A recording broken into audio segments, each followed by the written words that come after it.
The full WWE 2K23 roster has officially been announced, and as we covered in a recent video, the game sees the addition of many new and returning faces to the franchise. With that said, there are some notable omissions from this year's list of names from both Raw and SmackDown, with many main roster superstars not making the cut. Whether it be stars that return to the company, albeit before the roster cutoff date, or due to controversial circumstances, there are wrestlers missing that some may feel should be included. So let's find out who they are as we look at every main roster superstar missing from WWE 2K23.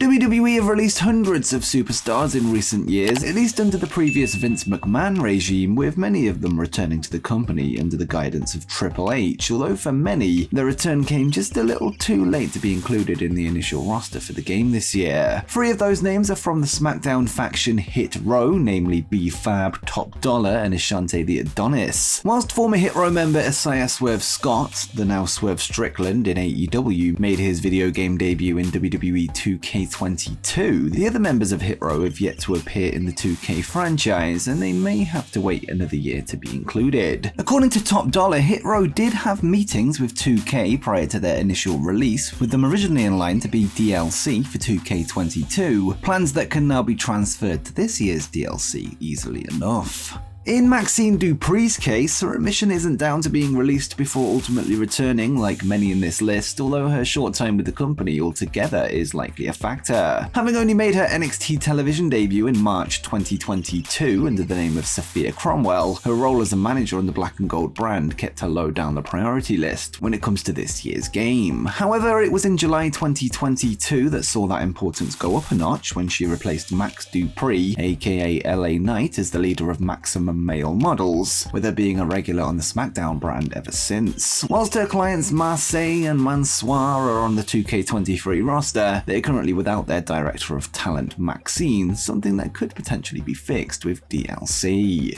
A member of the WWE 2K19, 2K20, and 2K22 roster, Candice LERAE appears to have missed out on a spot in WWE 2K23 this time around. Having left WWE back in May 2022 after allowing her contract to expire, Candice would return to WWE in September 2022 on the Raw brand, working a number of television matches ever since. This after having a baby in between runs. Whilst her husband Johnny Gargano makes the cut, whose chances were improved after he returned to WWE 1 month before his wife. For now, he'll have to ride solo to the virtual towns in the game. LERAE is a shoo-in for a spot in this year's DLC, however, so expect to see her included later this year, at least in my opinion. TEGAN would make her video game debut in 2K22, a game that came out 5 months after her WWE release in November 2021. It was that very same release that's seen her absent from the game this time around, despite since returning to the company in December 2022. An active superstar on the SmackDown brand, the girl with the shiniest wizard is no doubt a potential DLC candidate in the months ahead, which would provide players with the chance to make her win the WWE Women's Tag Team Championships, a title that she fell short of at the final hurdle alongside Liv Morgan in December.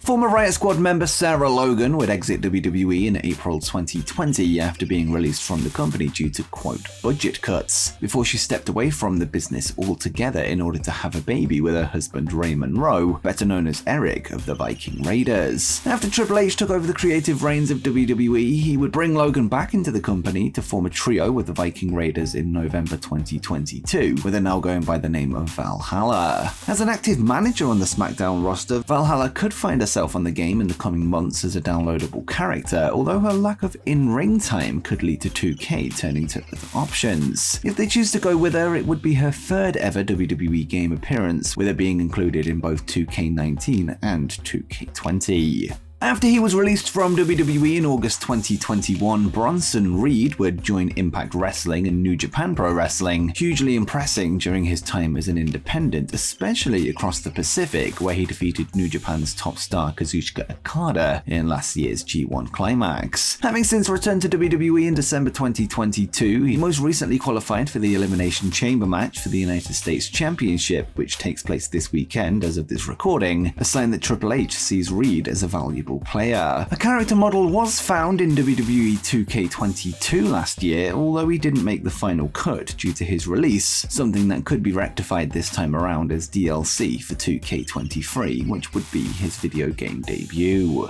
Emma would make her WWE game debut all the way back in 2K15, going on a 4-year streak which ended in 2K18. Her removal from the series coincided with her release in October 2017, the same month 2K18 was released. Since then, she's gone on to make a name for herself outside of WWE under her real name of Tennille Dashwood, most notably in Ring of Honor and Impact Wrestling. After returning to WWE's women's division in October 2022 after a near 5-year absence, she's been a regular on the SmackDown brand ever since, albeit on the losing end of every match that she's competed in thus far. Her first time in a WWE game came as DLC back in 2K15, something 2K could replicate this time around following her latest comeback. Another previously released superstar that recently returned to WWE is Mia Yim, who made a comeback in November 2022, joining the Raw brand. Now nicknamed Michin, she would later join the OC faction, becoming their first ever female member, although for now the group is on ice due to an injury sustained by AJ Styles. With that said, Yim competed in the Women's Survivor Series War Games match as well as this year's Royal Rumble, meaning she is very much still a part of the active roster and a potential candidate for this year's DLC.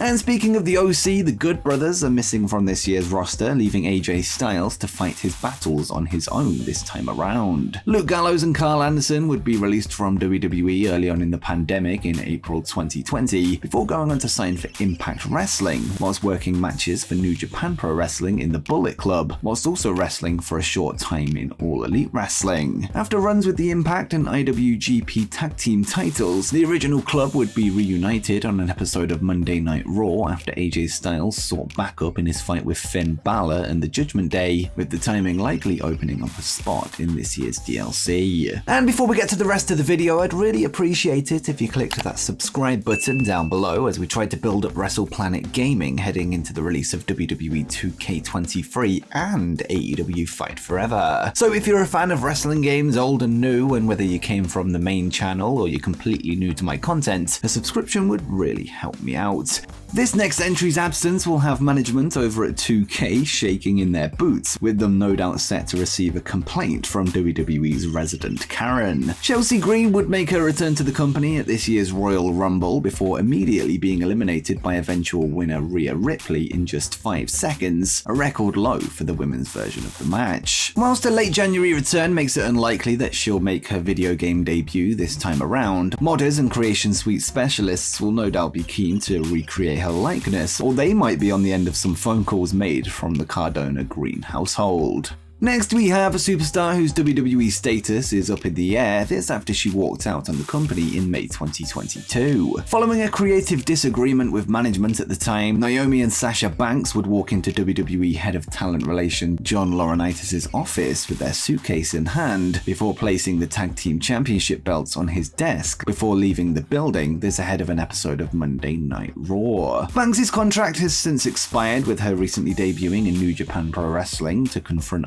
IWGP Women's Champion Kairi, whilst Naomi's situation is still a bit blurry. The belief is that she's undergone negotiations with WWE over a new deal, although it's still unclear if she'll return anytime soon, and given the uncertainty surrounding her until this day, the chances of appearing as DLC is slim at best. With that said, it could be the case that Naomi is on the disc unannounced, but that is yet to be confirmed at this point. Easily the biggest and most notable active name missing from 2K23 is Bray Wyatt, who recently made his return to WWE after sending fans down a white rabbit hole of cryptic clues and teasers before appearing at Extreme Rules in October. Since then, he's feuded with LA Knight whilst being haunted by the terrifying Uncle Howdy, who he is now seemingly aligned with, creating a force as powerful as the Brothers of Destruction. Given his popularity and importance to the company, the Eater of Worlds is a shoo-in to be a headliner for one of the upcoming DLC packs, much like we saw with the Bump in the Night downloadable content in 2K20, which was headlined by The Fiend, and saw a very quick turnaround after the character was introduced. And before you go, make sure you check out every brand new superstar in WWE 2K23.